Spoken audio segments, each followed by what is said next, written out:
ये हैं मिस्टर मनसुख, उम्र 60 साल। वैसे तो इनकी उम्र है राम नाम जपने की, पर मनसुख दिन रात अलग अलग लड़कियों का नाम जपते रहते हैं। ऐ लड़की, सुन तो, तेरा नंबर क्या है? अंकल, अभी तो आपका नंबर है, अर्थी बुक कर लो अपने लिए। अरे अभी तो मैं जवान हूँ लड़की, सफेद बालों पे मत जा। मनसुख राम को लड़कियां छेड़ने की गलत आदत थी। पत्नी बहुत पहले गुजर गई थी, जिसके बाद मनसुख खुले बैल की तरह हो गए।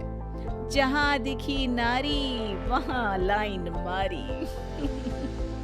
मनसुख राम के पड़ोसी सोनी जी के यहाँ नई बहू आई। नाम था कल्याणी। अरे वाह बेटा कल्याणी, तेरे आते ही घर में खुशी खुशी हो गई है बेटा। अरे माँ जी, जलेबी खाओ, बात मत करो, बोलने से खुशी को नजर ना लग जाए। जैसे मोहल्ले की हर लड़की पे मनसुख की नजर थी, वो कल्याणी को भी बुरी नजर से देखता है। एक दिन कल्याणी छत पे मिर्ची सुखाने जाती है। दूसरे छत पे खड़ा मनसुख गाना गाने लगता है। उफ उफ मिर्ची, हाय हाय मिर्ची, देखे तो तुझे लग जाए मिर्ची। कल्याणी को लगता है कि यूं ही गा रहे हैं, शौकिया तौर पर ये तो होता ही रहता है।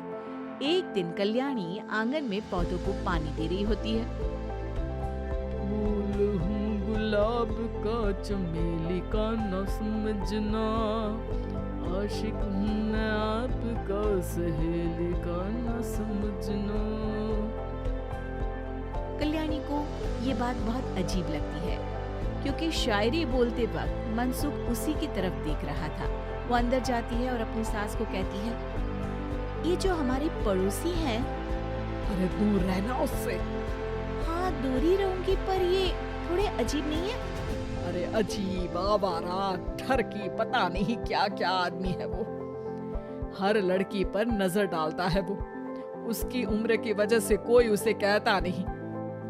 बाकी उसे आसपास रखना भी नहीं चाहिए। अरे पर ऐसे थोड़ी ना चलेगा, FIR करवा देनी चाहिए। हवालात में हवा और लात खाएंगी तो समझ जाएंगे। अरे यही तो दिक्कत है ना समाज की। जिसके साथ दिक्कत होती है उसको भी समाज गुनहगार समझता है। लड़की अगर बोल दे कि फलाने ने मुझे छेड़ा है, तो कुछ लोग तो ये कहने लगते हैं कि लड़की की भी रजामंदी होगी ही। ये तो है, पर कुछ तो करना ही पड़ेगा। नहीं बेटा, कुछ मत कर। जबरदस्ती हम किसी से लड़ेंगे नहीं। हमारा परिवार इज्जतदार परिवार है। कीचड़ में जाएंगे तो हम भी तो गंदे हो जाएंगे ना। लेकिन सासू माँ, कीचड़ में जाए बिना गंदगी कैसे साफ होगी? अरे बेटा, मैं तो यही कहूंगी कि तू नई बहू है, अपना रुतबा बना बाकी औरतों में। अपनी समझदारी से, अपने काम से इन चक्करों में मत पड़ बेटा। बहू सास की बात ना चाहते हुए भी मान लेती है। और कई ऐसे मौके आते हैं जब मनसुख बहू पर उल्टे कमेंट्स करता है। जैसे एक दिन जब बहू छत पर सफाई कर रही होती है, तो मनसुख छत पे आकर गाना गाने लगता है। तेरा ध्यान किधर है, तेरा हीरो इधर है, तेरा हीरो इधर है। मेरा ध्यान तो आपकी हरकतों पे ही है, थोड़ा आप भी ध्यान दो कि क्या कर रहे हो आप। अरे बहुत तीखी हो और मुझे मिर्ची पसंद भी है। अरे वाह। बुढ़ाओ कहीं के। बहू वापस अपने कमरे में नीचे चली जाती है। वो किसी को बताती नहीं है कि आज मनसुख ने उसे क्या कहा, ताकि घर में टेंशन ना हो। एक दिन बहू घर के बाहर रोड पर ठेले वाले से सब्जी खरीदने जाती है। भैया, प्याज के भाव कम करो ना, बिना प्याज काटे ही रुला दोगे वरना। तभी बहू की नजर मनसुख पर पड़ती है, जो वहां से गुजर रही एक लड़की को देखकर कहता है, शीशी भरी गुलाब की पत्थर पे फोड़ दूं, तेरे लिए तो जाने मन जीना भी छोड़ दूं। लड़की सहम जाती है। उसकी उम्र शायद 18-19 साल की रही होगी।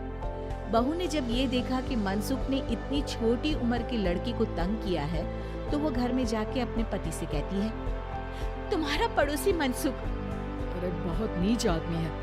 अरे कुछ करते क्यों नहीं उसका? अरे मैं क्या करूं?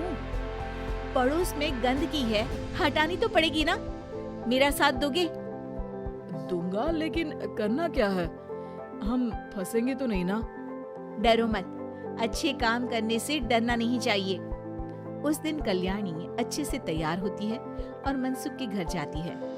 अरे वाह, आज तो घर में चांद उतर आया है।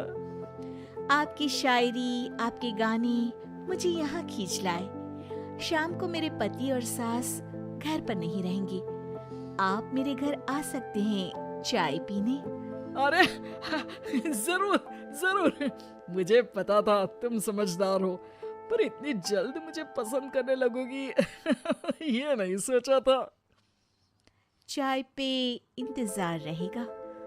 मनसुख शाम को कल्याणी के घर चला जाता है। आप बेडरूम में बैठिए, वहाँ चाय पियेंगे। अरे वाह, बेडरूम में चाय। मनसुख हंसता हुआ बेडरूम में जाता है और वहाँ का नजारा देख के घबरा जाता है। वहाँ पर मोहल्ले की वो सारी लड़कियां खड़ी हैं जिनको आज तक मनसुख ने छेड़ा था। कल्याणी भी बेडरूम में जाके दरवाजा अंदर से बंद कर लेती है। अब बेडरूम से सिर्फ डम डम टिशुम टिशुम की आवाज आती है और बीच बीच में मनसुख की चीखें भी सुनाई देती हैं। अरे माफ कर दो बिटिया। अरे नहीं नहीं नहीं, अरे डंडे से नहीं, अरे लग जाएगी।